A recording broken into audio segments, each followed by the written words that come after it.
याद करिए, यही समाजवादी पार्टी थी, यही समाजवादी पार्टी थी जिसने बाबा साहब भीमराव अंबेडकर जी के नाम पर बनाए गए मेडिकल कॉलेजेस का नाम बदल डाला था, उनके नाम पर बनाई हुई संस्थाओं का नाम बदल डाला था। असीम अरुण हमारे समाज कल्याण विभाग के मंत्री हैं, कन्नौज के विधायक हैं, इस आगरा में एसएसपी के रूप में उन्होंने कार्य भी किया है। और जब इन्होंने मुझे जानकारी दी कि समाजवादी पार्टी ने पाप किया था, मैंने कहा उसी कन्नौज में जाकर के फिर से वहां के गवर्नमेंट मेडिकल कॉलेज का नामकरण बाबा साहब के नाम पर करेंगे। और बहनों और भाइयों, मुझे प्रसन्नता है कि हमारी सरकार ने बाबा साहब के नाम पर फिर से उस स्मारक, वहां पर उस मेडिकल कॉलेज का नामकरण किया। बाबा साहब का महापरिनिर्वाण 6 दिसंबर 1956 को हुआ था। कांग्रेस ने दिल्ली में बाबा साहब का स्मारक नहीं बनने दिया, नहीं बनने दिया। कांग्रेस जब भी आई स्मारक बनाने की मांग होती रही, लेकिन कांग्रेस ने कभी भी स्मारक नहीं बनने दिया। बाबा साहब को भारत रत्न नहीं देने दिया। कांग्रेस की पीढ़ियों के लिए तमाम कांग्रेस के नेहरू गांधी परिवार के सदस्यों के लिए 50-50 एकड़ के स्मारक बनाए गए, लेकिन बाबा साहब के नाम पर 1 इंच जमीन भी उन्होंने कांग्रेस ने दिल्ली में नहीं देने दी गई। बाबा साहब को के लिए भारत रत्न देने का काम तब हुआ जब श्रद्धेय अटल बिहारी वाजपेयी जी के द्वारा, भारतीय जनता पार्टी के द्वारा दिल्ली के अंदर सरकार को समर्थन किया जा रहा था। तब बाबा साहब को भारत रत्न से सम्मानित किया गया। जब बाबा साहब को दिल्ली में स्मारक बनना था, कांग्रेस व्यवधान डाल रही थी। भारतीय जनता पार्टी के सहयोग से बाबा साहब का दिल्ली में भव्य स्मारक बन पाया।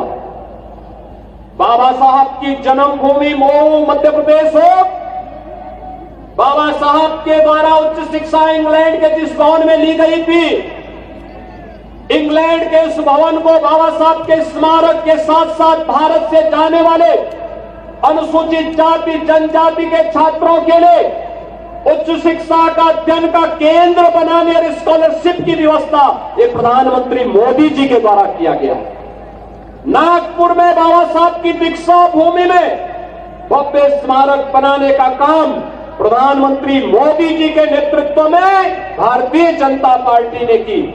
बाबा साहब की चैत्य भूमि मुंबई में भव्य स्मारक बनाने का काम ये भारतीय जनता पार्टी ने मोदी जी के नेतृत्व में किया है।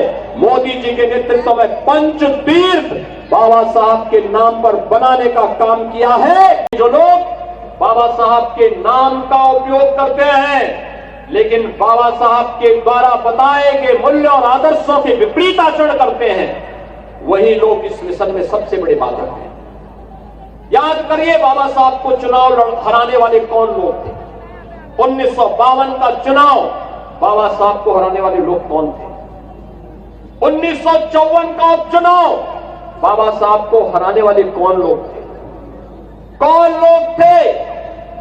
जब देश आजाद हुआ था और स्वतंत्र भारत में पहले मंत्रिमंडल का गठन होना था, तो कौन लोग थे जिन लोगों ने बाबा साहब को उनकी योग्यता के बावजूद और सबसे योग्य सदस्य होने के बावजूद जिन्होंने विदेश अर्थनीति से संबंधित समितियों में स्थान नहीं देने दिया? कौन लोग थे जो बाबा साहब को परास्त करने की साजिश का हिस्सा बने थे? उन्हें 1970 में पद्म पुरस्कार से सम्मानित कर रहे थे।